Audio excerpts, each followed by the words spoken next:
네, 요한계시록 12장에 이 하늘의 큰 이적에 대한 업데이트된 소식인데요. 잠깐 한번 보겠습니다. 이렇게 하늘에 이제 큰 사인이 나타난대요. 이것을 하늘의 큰 이적이라는 말로 이렇게 봅니다. 요한계시록 12장 1절. 하늘의 큰 이적이 보이니 해를 입은 한 여자, 이 문제입니다. 하늘에 또 다른 이적도 있습니다. 붉은 용, 사탄에게 대한 또 이적도 두 개가 있어요. 하늘의 큰 이적과 또 다른 이적. 우리는 중요한 것은 우리가 예수님을 만나는 게 중요하기 때문에 큰 용이 이런 일을 하더라도 가장 중요한 건 더 해를 입은 여자의 문제가 더 중요하기 때문에 이제 이 문제를 계속 우리가 집중적으로 많은 분들이 관심을 갖게 되는 거죠. 그러나 이번에 이 계시록 12장의 사인은 매우 새롭고 특별하고 뭔가 이 하늘의 사인을 보여주는 특별한 2017년에 큰 사인인 것은 사실입니다. 이 사인은 나만 보라고 하는 것이 아니라 모든 사람들에게 뭔가 말 그대로 사인을 주는 겁니다. 그것에 대해서 너는 어떻게 생각하느냐? 여기서 사람들이 관심 없다, 그럴 수도 있다, 구경이나 하자, 정말 우리 주 예수님 오시는 사인 중에 하나다 등등 많은 것으로 나눠지겠죠. 이 하늘에 이런 사인, 이 나팔질과 당연히 연관되고 이거 지금 부인할 수 없는 것이죠. 예수님이 진짜 모습이 이렇다고 보는 사람들이 등등.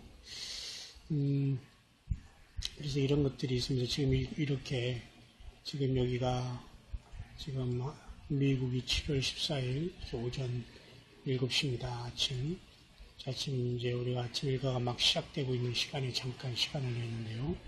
지금 이와 같이 9월 23일까지 2017년 9월 27일까지 시간은 70여일 남았습니다. 70이라는 숫자는 중요하죠. 과연 우리가 이렇게 숫자적으로 이렇게 모두 보는 것이 나쁜가? 절대 그렇지 않습니다. 성경에 보면 하나님께서는 모든 날짜와 시간을 통해서 이스라엘 백성들을 하나하나 친밀하게 인도하시는 하나님이시지 그냥 주먹구구시로 사람도 그렇게 안 하는데 어떻게 하나님께서 그럴 수 있겠습니까?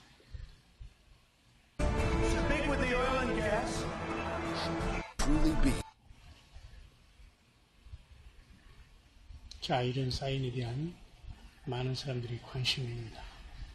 우리가 어떻게 이 문제를 해결할 것이냐. Studied the celestial event known as the Star of Bethlehem, and how exactly. 베들레헴에도 그 별이 나타났지 않습니까? 자, 이렇게 초와 분을 달투고 이렇게 지나가고 어떤 사람들이 할 겁니다. 아이고, 이게 빨리 날 얼른 지나가면 좋겠지. 아무 일 없었으면. 물론 그렇게 일평생을 살아온 사람들이 한둘이 아닙니다. 그렇기 때문에 우리는 10번 넘어져도 20번 일어난다는 마음으로 주님을 기다려야 되겠죠. 물론 이런 것을 우리가 연구하고 보는 것은 기본적으로 예수님을 사랑하고 그 말씀을 실천하고 그분과 동행하는 그것이 전제된 겁니다. 그것이 어떤 쉬운 말로 알맹이가 없이 이런 것을 아무리 인터넷에 많이 뒤지고 알고 기냐 아니냐 갑론을박해도 전혀 예수님과는 상관이 없다는 걸 알아야 됩니다. 이런 모든 걸 보는 것은 기본적으로 예수님에 대한 퍼펙트한 헌신과 인간으로 할 수 있는 것은 다 드리면서 지금 최선을 다해 주님을 기다리고 주님 뜻을 이루는 산순교자의 길을 가는 사람들이 이런 것을 지켜보는 겁니다. 마치 베들레헴에 나타난 별을 보면서 주님이 탄생한 걸 알듯이요. 자, 그런 별들은 얼마든지 주님이 공중으로 오실 때나 재림할 때 당연히 나타날 수 있는 것은 사실이죠. 수천 년 전에 이와 같이 사인이 나타났고 9월 23일 날 이러한 문제들을 어떻게 볼 것이냐, 역사 속에서, 그죠? 이것은 굉장히 중요한 트렌드입니다. 여기 구글에 보면 세계적인 것이죠. 우리나라는 지금 한두 몇 명이 기냐 아니냐, 이단이냐 아니냐, 그냥 교회 강단에서 그렇게 귀엽게 말을 하고 있어요. 지금 그렇게 설령 이것이 빗나가기보다는 아무 일 없이 지나가더라도 그렇게 아무 일 없이 이게 모든 것이 없어질 문제는 절대 아닙니다. 온 세계적으로 다 영향이 다 있는 거거든요. 우리가 피해갈 수 없는 겁니다. 그래서 이와 같이 많은 사람들이 관심을 갖고 있는 것은 사실이죠. 그래서 이 사람은 2007년에 프레드릭 라슨이라는 사람이 자기의 그 연구 논문에서 베들레헴의 별이라는 것을 이렇게 발표했습니다. 2007년. 이 반응은 어쨌든 대단했습니다. 자, 이런 사람들이 정신이 없고 그냥 약간 정신이 오락가락하는 그런 사람들이라 이런 걸 쓰겠습니까? 자, 우리는 너무 사람을 쉽게 판단하고 내 세계에 갇히면은 절대 우리 예수님 만날 수 없습니다. 크게 우리가 비록 험하고 힘들게 살지만 영원한 우리 주님 만나면 모든 게 달라집니다. 여러분, 그 주님이 피를 흘려 나를 살리시고 나에게 오셨는데 여러분, 우리가 무엇이 두렵습니까? 이런 많은 연구 결과가 있고, 그래서 2017년 9월 23일이 이런 식으로 태양을 입은 처녀가, 주피터가 여기 들어가서 임신하는 결과가 돼서 이런 식으로 사자자리를 12별, 여기 3개가 추가해서 9개인 사자자리별이 이렇게 여기 있죠. 여기 레귤러스라는 큰 별이 있죠.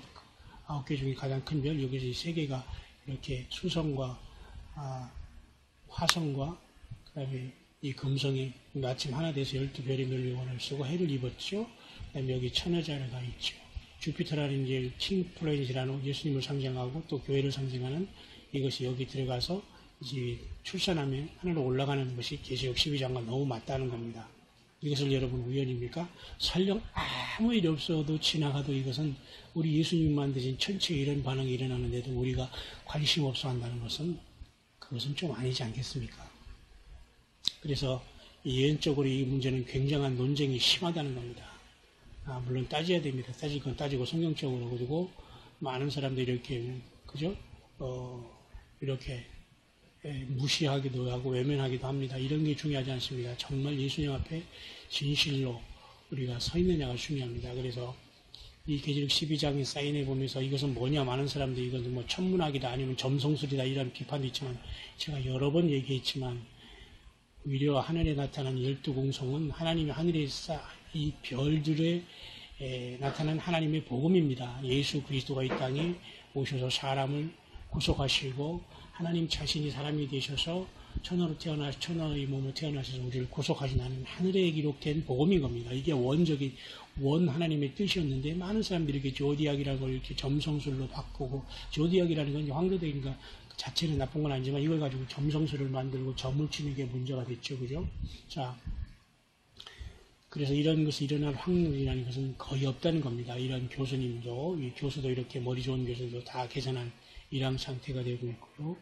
자, 이런 일어날 확률은 10의 17승. 그죠?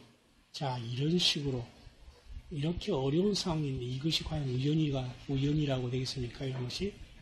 그 다음에 이런 이 위대한 하늘의 이런 사인에 대해서 우리는, 자, 7월 1월이라는 것은 바로 유대인들이 7월 1일 그날이 7월달이 되는 겁니다. 새해 7월 태양이 질 때부터 시작됩니다. 7월 1일부터. 그래서 22일까지, 다시 말해서 태양이 지는 23일까지 이렇게 되는 겁니다. 그러니까 우리가 21일, 22일은 유대인의 그 5778년이 시작된 새해로서 티슈를 1일로 시작되면서 굉장히 나팔절에 하나님의 역사가 많이 일어났거든요. 이때가 무슨 염킵과 대속제일이 아닙니다. 대속제일은 여기로부터 10일 후에 그냥 일어나는 거거든요. 그 다음에 23일은 그런 날이 이제 하늘에 그런 사인이 일어나는 날이고요. 그러나 나팔절은 21일 날이 일어나는 겁니다. 어쨌든 20일도 23일이 중요한 거죠. 자, 이런 것들이 여인이 이제 태양을 입고 있는 이런 것들이 이제 이날 이루어진다는 것이고요. 그죠? 달에는 이제 발에는 이렇게 달을 밟고 서 있다는 겁니다. 그리고 머리에는 12별이 멸로가 섰다는 겁니다. 이런 것들이 과연 어떻게 해석할 수 있느냐 이겁니다. 디코딩 어떻게 우리가 성경적으로 볼 수가 있느냐. 자, 이런 것에 대해서는 많은 이제 연구가 이제 진행되고 있죠. 근데 너무 우리 한국은 목회자들이나 이것을 뭐 인터넷에 뭐 올려서 강의를 하는 분들이나 참 안타깝습니다. 너무 이 깊이가 없어요. 그냥 수박 겉핥기식으로 대충 이렇게 무슨 아웃라인만 하니까 그것도 보면서 또 비판하는 목사가 그거 아니다고 하면서 서로 자기들끼리만 옳다고 하니까 이 성도들은, 교인들은, 예수님을 기다리는 진정한 참으로 이게 진흙 속에 갇힌 진주들 같은 이 예수님의 사람들은 혼동이 되는 겁니다. 참 이런 데서 여러분 분별하기 쉽지 않죠. 그래서 이런 것들이 과연 뭐 어떤 심판의 날이냐 아니면 이런 것들로 이제 계속 이런 우리가 갑론을박을 하고 있는 거죠. 그래서 이걸 예언적으로 이렇게 추적을 해보는 결과 여러 가지 딜레마에 대한 문제도 있을 수 있고, 그 다음에 이것이 과연 얼마나 정확하느냐, 이것이 다니엘의 예언에 비춰서 이것에 대한 것도 이제 그 하나님의 그 대력과 이 그레고리안 달력과의 비교 속에서 이제 이것이 얼마나 정확한 문제에 대한 문제, 여러 가지 딜레마의 문제, 이거 다 이게 있는 겁니다. 이걸 다 조사하고 있고, 쉽게 우리가, 볼 문제가 아니거든요. 그래서, 자, 이것을 얼마나 이제 문자적으로 우리가 이걸 어떻게 이 성경에 나와 있는 해석과 이제 그 예언과 연결해야 되는가, 등등 많은 문제들이 이렇게 있어요. 이스라엘 유대인과 절기와 이런 것과 전혀, 예외로서 우리는 이걸 볼 수 있는 문제가 절대 아닙니다. 당연히 우리 예수님도 절기적으로 그 역사 속에서 오순절, 그죠? 6월절부터 시작해서 초막절까지 하나님의 절기는 매우 중요합니다. 그런 것을 외면하고 성경을 외면하고 절대 이런 것이 풀어지지 않고 또 볼 수가 없어요. 또 그건 의미가 없는 것이죠. 그래서 이와 같이 이 위대한 사인, 이 큰 사인들은 이와 같이 하나의 절기 속에서 이루어진다는 겁니다. 그래서 이런 것들을 이해하는 것이 매우 중요해요. 유대인들이 이렇게 나팔절 같은 건 매우 중요한 겁니다. 그래서 7월 1일은 나팔절로 새해가 시작되는데 묘하게도 그날 모든 그 토라의 칼렌더를 통해서 음력으로 하는 계산 모든 것이 보통 이제 금요 저녁부터 토요 저녁까지 우리가 안식일인데 이 하나님이 변치 않는 시간의 절기에 따라 하나님은 모든 걸 역사하고 있다는 것을 다시 한번 이번 이런 사임을 통해서 우리가 조사할 수 있고 알 수가 있는 겁니다. 이렇게 많은 조사가 준비되고 있고 지금 열어지고 있고 그 다음에 요한계시록의 계시록 12장의 사인까지 온 겁니다. 그래서 과연 여기에서 이 처녀가 이제 누구냐, 이스라엘이냐, 교회되냐 문제에 이게 과연 우연히 일치된 것이냐, 그리고 또 다른 어떤 선택의 어떤 여지가 있는가 이런 사인에 대해서 그죠? 너무 지나친 건 아닌가 등등 자, 이런 것에 대해서 우리가 이제 이런 많은 걸 준비하고 보고 있는 겁니다. 자, 근데 우리가 당연히 나는 상관없어. 난 잘 믿어. 교회나 다니기 아이고 신경 쓰지 마. 나 그냥 직장이나 다니면 살래. 이렇게 살겠습니까? 아니면 정말 내가 예수님을 제대로 믿어왔나에 대해서 최소한 점검하고 성경을 다시 보면서 회개하는 기회를 여러분 삼겠습니까? 네. 이 아침을 시작하면서 잠깐 여러분에게 이러한 소식을 전달했습니다. 예수님 반드시 다시 오십니다. 우리 사라질 때 저는 반드시 올 것이라고 믿는 아주 지극히 작은 사람 중에 하나입니다. 오늘도 예수님 때문에 예수님으로 인해서 어렵지만 승리하는 저와 여러분들 되기를 바랍니다.